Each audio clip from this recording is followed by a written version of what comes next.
par le ciel qui revient. Coran 86, 11. Celui qui a fait pour vous de la terre un lit et du ciel un plafond. Coran 2h22. Dans le premier verset, Dieu jure par le ciel et sa fonction de retour, sans préciser ce qu'il ramène. Dans la doctrine islamique, un serment divin signifie l'ampleur de l'importance d'une relation spéciale avec le Créateur et manifeste sa majesté et la vérité suprême d'une manière particulière. Le deuxième verset décrit l'acte divin qui a fait du ciel un plafond pour les habitants de la terre. Voyons ce que la science atmosphérique moderne a à dire sur le rôle et la fonction du ciel. L'atmosphère est un mot qui désigne l'ensemble de l'air qui entoure la Terre, depuis le sol jusqu'au bord où commence l'espace. L'atmosphère est composée de plusieurs couches, chacune étant définie par les différents phénomènes qui s'y produisent. Cette image montre le profil de la température moyenne dans l'atmosphère terrestre. Les températures de la thermosphère sont très sensibles à l'activité solaire et peuvent varier de 500 degrés Celsius à 1500 degrés Celsius.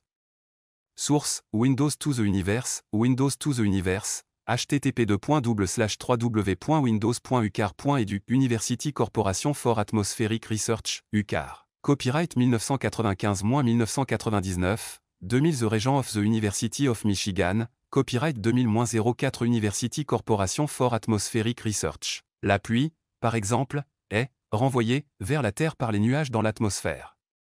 Pour expliquer le cycle hydrologique, l'Encyclopædia Britannica écrit « L'eau s'évapore des environnements aquatiques et terrestres lorsqu'elle est chauffée par l'énergie du soleil. Les taux d'évaporation et de précipitation dépendent de l'énergie solaire, tout comme les schémas de circulation de l'humidité dans l'air et les courants dans l'océan. L'évaporation dépasse les précipitations sur les océans, et cette vapeur d'eau est transportée par le vent sur les terres, où elle revient sous forme de précipitation E2. Il y a des choses que tu fais peut-être et qui t'éloignent d'Allah. Si tu veux savoir quoi, clique sur le lien dans la description de la vidéo. Non seulement l'atmosphère renvoie à la surface ce qui s'y trouvait, mais elle réfléchit aussi dans l'espace ce qui pourrait endommager la flore et la faune que la Terre abrite, comme une chaleur radiante excessive. Dans les années 1990, des collaborations entre la NASA, l'Agence spatiale européenne, ESA, et l'Institut des sciences spatiales et astronautiques, ISA, du Japon ont abouti à l'Initiative scientifique internationale sur la physique solaire et terrestre, ISTP. Polar, Wind et Jotai font partie de cette initiative, combinant les ressources et les communautés scientifiques pour obtenir des études coordonnées et simultanées de l'environnement spatial Soleil-Terre sur une longue période de temps.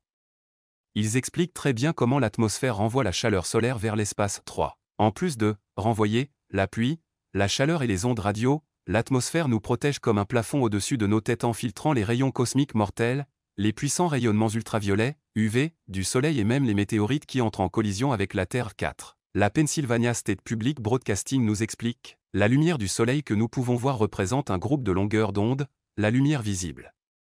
Les autres longueurs d'onde émises par le Soleil comprennent les rayons X et les rayons ultraviolets. Les rayons X et certaines ondes lumineuses ultraviolettes sont absorbées en altitude dans l'atmosphère terrestre. Ils chauffent la fine couche de gaz qui s'y trouve à des températures très élevées. Les ondes lumineuses ultraviolettes sont les rayons qui peuvent provoquer des coups de soleil. La plupart des ondes lumineuses ultraviolettes sont absorbées par une couche de gaz plus épaisse située plus près de la Terre, appelée couche d'ozone. En absorbant les rayons ultraviolets et les rayons X mortels, l'atmosphère agit comme un bouclier protecteur autour de la planète. Telle une immense couverture thermique, l'atmosphère empêche également les températures de devenir trop chaudes ou trop froides. En outre, l'atmosphère nous protège également du bombardement constant par les météoroïdes, des morceaux de roches et de poussière qui voyagent à grande vitesse dans le système solaire. Les étoiles filantes que nous voyons la nuit ne sont pas des étoiles, mais des météoroïdes qui brûlent dans notre atmosphère en raison de l'échauffement extrême qu'ils subissent. 5. Voici une image des nuages stratosphériques polaires de la Terre. Ces nuages sont impliqués dans la création du trou d'ozone de la Terre. Source: Windows to the Universe, Windows to the Universe, http://www.windows.ucar.edu/à l'University Corporation for Atmospheric Research, UCAR. Copyright 1995-1999, 2000 The Regents of the University of Michigan, copyright 2000-04 University Corporation for Atmospheric Research. L'Encyclopædia Britannica, en décrivant le rôle de la stratosphère, nous parle de son rôle protecteur dans l'absorption des dangereux rayonnements ultraviolets. Dans les régions supérieures de la stratosphère, l'absorption de la lumière ultraviolette du Soleil décompose les molécules d'oxygène, la recombinaison des atomes d'oxygène avec les molécules des O2 en ozone, O3, crée la couche d'ozone, qui protège l'écosphère inférieure des rayonnements nocifs de courte longueur d'onde. Plus inquiétante, cependant, est la découverte d'un appauvrissement croissant de l'ozone au-dessus des latitudes tempérées, où réside un grand pourcentage de la population mondiale, car la couche d'ozone sert de bouclier contre les rayonnements ultraviolets, dont on a constaté qu'ils provoquaient des cancers de la peau. 6. La mésosphère est la couche dans laquelle de nombreux météores se consument en entrant dans l'atmosphère terrestre. Imaginez une balle de baseball filant à 30 000 miles à l'heure. C'est la taille et la vitesse de nombreux météores. Lorsqu'ils traversent l'atmosphère, les météores sont chauffés à plus de 3000 degrés Fahrenheit et deviennent incandescents. Un météore comprime l'air devant lui. L'air se réchauffe, ce qui a pour effet de chauffer le météore à 7. Cette image montre la Terre et son atmosphère. La mésosphère est le bord bleu foncé situé tout en haut de l'image, sous le noir. Image reproduite avec l'aimable autorisation de la NASA. La Terre est entourée d'un champ de force magnétique, une bulle dans l'espace appelée magnétosphère, large de plusieurs dizaines de milliers de kilomètres.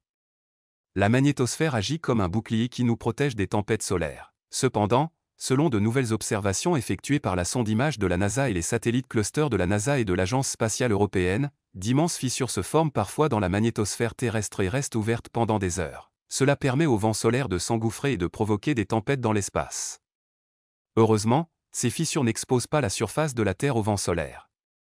Notre atmosphère nous protège, même si notre champ magnétique ne le fait pas. 8. Représentation artistique du satellite image de la NASA traversant une fissure dans le champ magnétique terrestre. Comment un habitant du désert du 7e siècle a-t-il pu décrire le ciel d'une manière si précise que seules des découvertes scientifiques récentes l'ont confirmé?